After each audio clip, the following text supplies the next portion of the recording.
Hi, my name is Randy Beckett. I'm a psychiatric mental health nurse practitioner and vice president of clinical services with Encounter Telehealth. And I want to talk to you briefly today about the use of antipsychotics in residents who have dementia for behaviors. First, these medications, antipsychotics, are not approved by the FDA for the use of controlling behaviors in people with dementia. Secondly, these medications have what's called a black box warning on them. That means that these medications, especially in the elderly with dementia, pose an increased risk of heart attack and stroke and actually kill the residents earlier than they naturally would have died. So that's bad.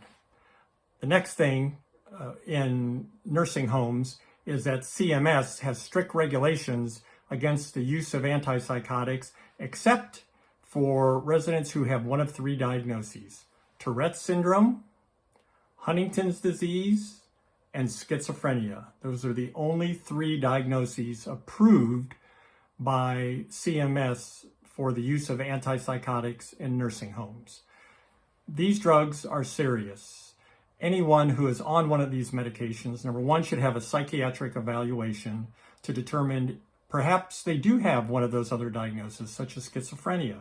Sometimes I've seen where people, and when you talk to their families and see their medical history, have had a lifetime of schizophrenic symptoms or a late onset of schizophrenia after the age of 50, and they need the medications. Secondly, often they can actually be tapered slowly off of these medications to reduce the risk of them having an early death due to these medications. Now, there are some, and I want to say very few, people who have dementia with behaviors who, when we try to taper them off the medications, it fails. But these are few and far between. It doesn't happen all that often.